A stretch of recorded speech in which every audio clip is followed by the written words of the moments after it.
KREM 2 News begins now. It's been a busy week for news across the inland Northwest. Let's get you caught up with the KREM 2 News Week in Review. I'm Tim Pham. Thanks for joining us here on KREM 2 Plus. Here now is a look at some of the biggest stories from this past week. In his West Spokane pastures, Craig Volasing's personal paradise. I think these horses may be just too curious. They're really friendly and is contained. Always wanted to be with horses, and so this was the place for me. A peaceful haven until 2017, when per and polyfluoral alkyl substances, PFAS, were detected in Airway Heights water and private wells, traced back to firefighting foam used at Fairchild Air Force Base. The same foam, Volasing knew, used at Spokane International Airport, just miles southwest of his home. 2018, we had our well tested here, and it was negative. But I told my wife, it's coming, and it did. Up until earlier this year, it was believed this problem only impacted people on the west side of this arbitrary boundary, Hayford Road. It wasn't until concerned citizens later dug up the airport on the opposite side was testing its own wells and finding similar issues. Found they had PFAS, plenty of it, and chose to say nothing. Citizen-initiated public records requests turned up the airport's own test results from 2017 and 2019, showing the contamination. PFAS weren't listed as hazardous and thus state-regulated until 2021. That's when SIA had a legal responsibility to report the findings, but it didn't. No, we didn't know until it was reported, like you said, by a concerned citizen in 2023. Nicholas Acklam of Eastern Washington's Toxic Cleanup Program shared the complaint made in March 2023. The Department of Ecology has since tested 411 wells east of Hayford Road. And about 65% of those had concentrations above our action levels. Wow, that's a lot. That's a lot. It's a significant number. And we're working as fast as we can. And we are 7 years behind. This could have started back in 2017 and 18, but didn't. And the question remains, just why? An August site assessment identified around a dozen points where firefighting foam was used or stored. Working under an ecology enforcement order, SIA must sample the dirt and groundwater at each site before any cleanup can begin. Average is about 12 years. But that's average. This is a pretty complex site, so it certainly could take longer. Ecology is still trying to determine the true scope and scale of the airport contamination and where the chemicals have traveled. So that's really the first step. It's really hard to design a feasibility study until you know the full nature and extent of where your contamination is. Volasing's well tested PFAS positive early this year. Typical pump house. What used to be a source of pride, fresh drinking water has been replaced with bottled jugs. That's provided to us happily by the Department of Ecology and EPA as a stopgap. Though the well still flows to their greenhouse and livestock. Volasing says the cattle they raise for customers has, so far, tested negative. Though he's curious how these chemicals may be impacting other lives in his paradise. And see if they've got any PFAS in their systems. Good. As he waits to see whether this problem will finally be contained. Shannon Mowdy, KREM 2 News. Good boy.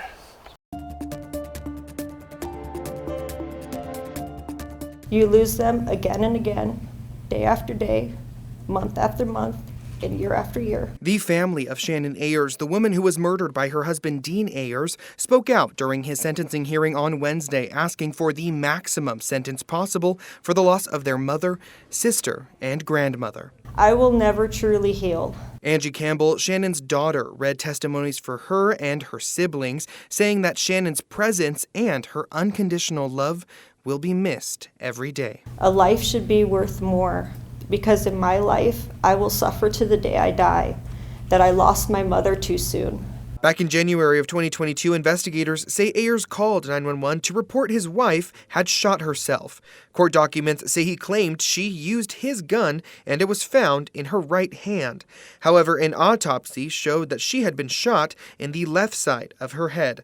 Detectives later said Aers also changed his story. Another person who went before the court was Jessica Campbell, Shannon's daughter-in-law, who says telling her children the real reason why Grandma won't be sending any more cards is something she doesn't think she's prepared to do. But looking in my tiny daughter's eyes and telling her your grandmother was murdered, that's just something I don't know that I can do.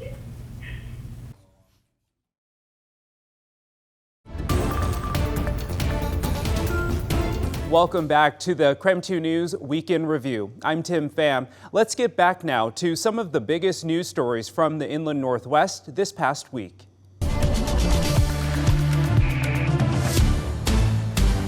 We're here in the Bridle Trails neighborhood, and everywhere you drive around there is debris on the ground, and we've seen a number of trees that have come down from the wind. Look at this one behind us here, right next to this little park. So you can see the root of the tree there and just that soft soil, and it's a pretty big tree that you have that just is draped over this street, which has blocked this street. But it's not the only one. Right across the street here, an even bigger tree. I mean, look how tall this root is. And it took out the mailbox right here. This is someone's front yard that you're looking at here. Now, this isn't the only example, though. Of course, there was a tragic situation also in Bridle Trails in this neighborhood. Last night around 7 o'clock, Bellevue Fire reported that there was a large tree that went down right onto that home and a woman was killed. Bellevue Fire says that at the time she was in the shower. Her husband then called 911. He was rescued out of there, but again, one person did die there. And back out here, you can see just another example of a tree down in the street here as people this morning had to deal with this as they woke up, and of course, lots of areas without power too. Reporting in Bellevue, Drew Andre, King 5 News. Even before the National Weather Service's blizzard warning officially began, the wind started howling on Stevens Pass. Oh, wow. Yeah, Yep. You can tell it's starting to build for sure. Should probably get our boots off and get warm. Backcountry skiers and snowboarders came up before the winter weather kicked in. The clouds look like they're kind of rolling in too over here. And got out just in time. We're getting out of here just before the storm comes in, which was the goal. This current storm, Oh, bomb cyclone, I hear. is helping cause a rare blizzard warning. Just the second one in more than 10 years. The first was back in January. I kind of do remember that, and I remember being really surprised that it was 10 years. Is this considered a blizzard warning? The criteria is essentially two main factors: prolonged wind, sustained wind or frequent gusts at 35 miles per hour or greater, and considerable falling snow or blowing dust that causes less than a quarter-mile visibility for 3 or more hours. We don't like driving through Stevens when there's winds. That wind, one of the central focuses of this storm. Drivers like Chris and Dean getting over the pass before the worst of it hits. To me, it's important to be wary of what's going on as far as the weather. Whether this winter's snow turns out to be a molehill or a mountain, Spokane County's road crews are in gear to move it. Spokane County has budgeted about $4.5 million for winter operations. Spokane County is majorly invested in keeping those roads clear, 5,100 lane miles, leaning into gear like these shark blades for those tougher jobs. Because it chews through. An exciting upgrade, says Martha Liu. It's not exactly like shark teeth, but it works like shark teeth. After testing them out for a couple years, the county just added 480 in the new style. These are the old style. They wore out faster, and the blunt edge made it harder to bite down into compact ice and snow.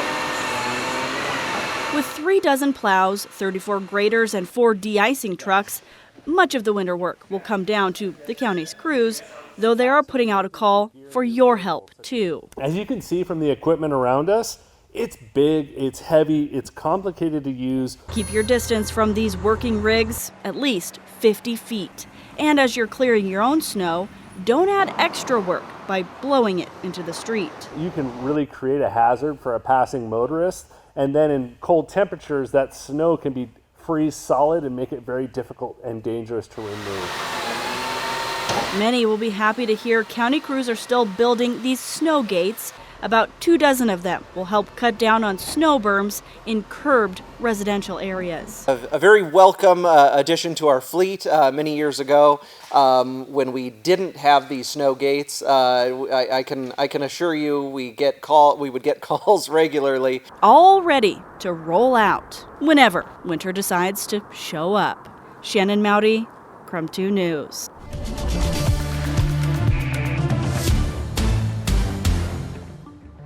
You're looking at the scene on Spokane's South Hill, where trees laden with heavy ice have fallen over on cars in driveways all over the place.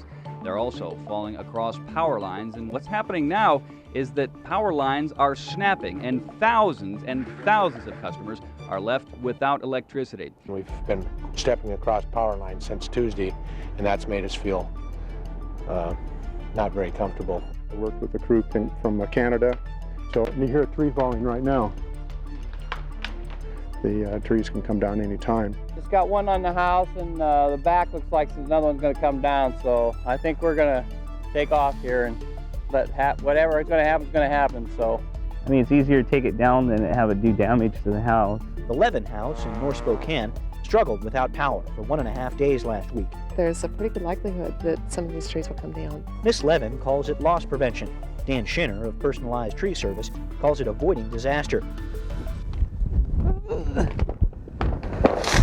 It's hard. I mean, we've been out here, probably 15 hours today.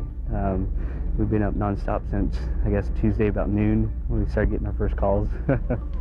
So this is a week into it. Dairy products, eggs, forget it. Seafood, no way. In fact, just like this grocery store, about the only perishables you can think of recovering are produce. At large chains like this store, fresh meat spent the past 3 days in refrigerated comfort, courtesy of tractor trailers. All day long you can see the fog, and I wish we could have made arrangements knowing. You just look outside, it's soup. It's dangerous driving here. And today's warmer weather is now helping with that goal.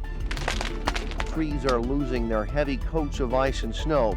They're now a lot less likely to fall into power lines. And when the lights went on last night, well, people were coming by offering us coffee and cookies, and they were giving us a thumbs up, and it's like being a celebrity or a hero, it's great.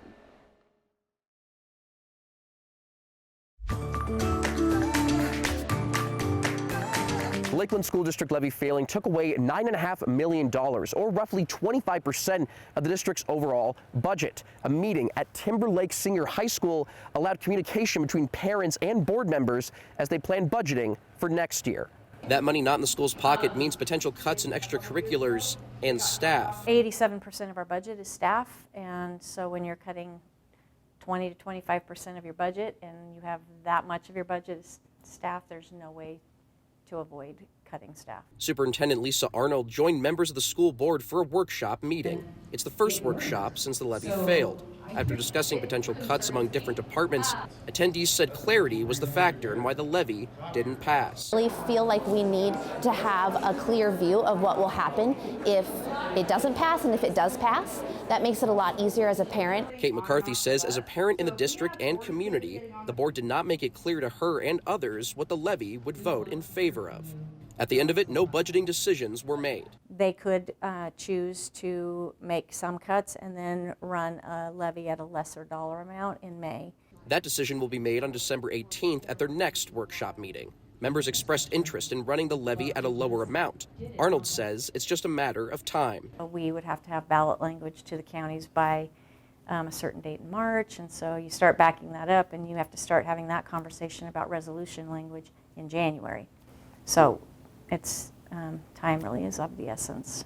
Time to look ahead, as McCarthy believes it's the best option. The excellence that we see in our schools will not stay that way if we don't rerun a levy. Connor McAvoy, KREM 2 News. Well, it's not every day that someone from our community wins a national competition, especially one centered around an important message like activism and charity. It was life-changing. A journey that started here in Spokane ends with one local woman winning the title of Miss Trans USA. I love charity work, I love giving back, and I've always done it for many years. After moving here from New York, Beyonce Nieves says she's grateful to have this opportunity to repay Spokane for giving her all the necessary tools she needed to succeed in life. Growing up in Spokane, Washington, actually gave me the opportunity to live a beautiful life, because I don't think that I had the same opportunity if I was in New York compared to here. Throughout her career, Nieves has won more than 30 different pageants across the country, but nothing compares to something of this caliber. The type of legacy that I would like to leave behind is to tell people that we are here, we're not invisible, we're not going nowhere. Nieves tells us the Miss Trans USA pageant is centered around giving back. She says contestants from across the country partner with local nonprofits. If the contestants win, then the nonprofit they partnered with also gets a piece of the winnings. For this pageant and for other pageants throughout her career, Nieves partnered with a Seattle-based nonprofit, the Lavender Rights Project, which advocates for Black and gender-diverse communities. She says over the years, she helped them raise more than $1 million. We want love. We want the respect. We want equality, but most of all, we want love. And that's what Lavender Rights speak.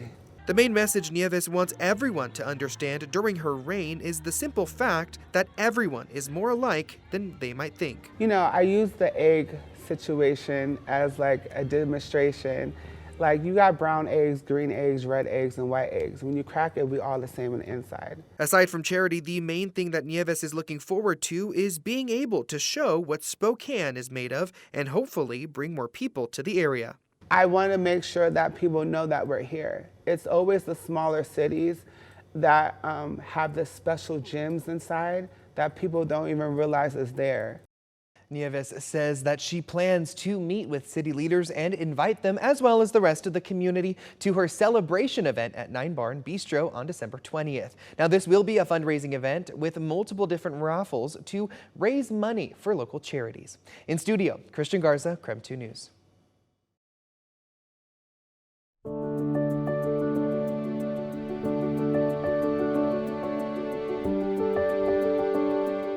Well, the mobile food market for today, Tom's Turkey Drive, is over now, but we've got another one planned coming up on Friday and then the following Tuesday.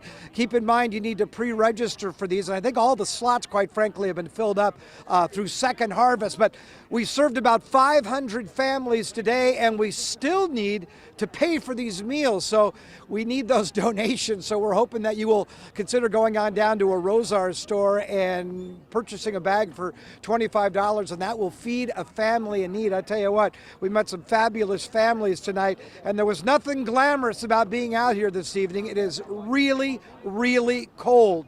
And families have been out here in the line, and we tried to move it as fast as we could for them and treat everybody with love and dignity, and I think mission accomplished there. Again, hoping you'll support Tom's Turkey Drive. Again, we've got big events happening at Rosars in the Valley tomorrow, and also up on the South Hill. We've got Eastern Washington University men's basketball team. That will be at the South Hill Rosars, and I'll be with the Cougars, the men's basketball team, in the Valley tomorrow, and that'll also be happening, I think, around 4 o'clock in the afternoon. Lots of stuff going on with the 25th Tom's Turkey Drive, and if you've already supported it, thank you, and if you haven't, I hope you consider doing it. Back to you guys. Today is the Battle of the Bag. So we want to get to Tom Sherry and Mark Hanrahan, as well as the WSU and EWU basketball players who are helping us out tonight. But as you mentioned, on the Rosars on the South Hill here on 29th with Eastern Washington men's basketball team. Thank you guys for being here. Oh, look at this. We've got 5 bags being bought. Oh my gosh. Check this card out right here. He came in and purchased all these bags. So Isaiah, you got little girls like this coming in to see you and the gang. How does that make you feel? It's awesome, and she bought a bag. That's right, you were selling bags left and right. Happy Thanksgiving, go Cougars! Happy Thanksgiving, go East!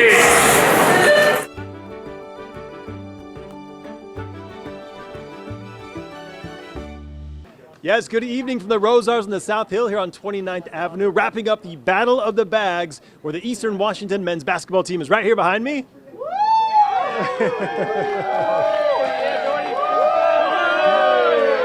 There we go. They're competing against WSU, trying to sell as many Tom's Turkey Drive bags as possible in a 2-hour time period.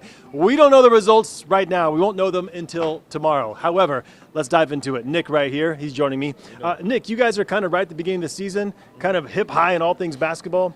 What's it like to break away from the daily basketball duties and come out here and do something like this?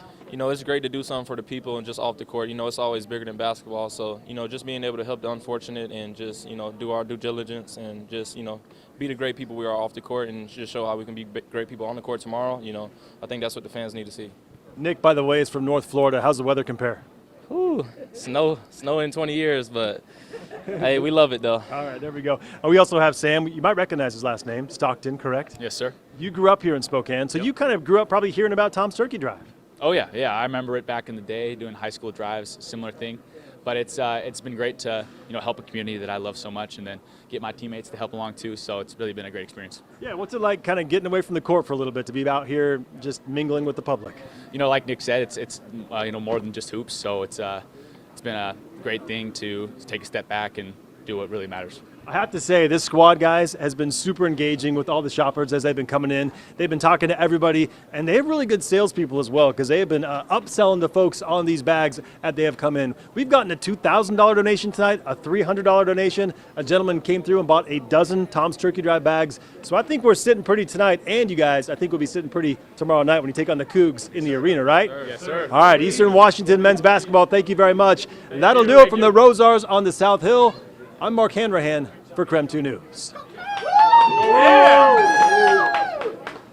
Thank you for joining us here on KREM 2 Plus. For the KREM 2 News Weekend Review, remember, you can always watch our latest newscast and weather forecast right here on KREM 2 Plus. Just click on the video in the bottom navigation menu. I'm Tim Pham. Thanks for watching.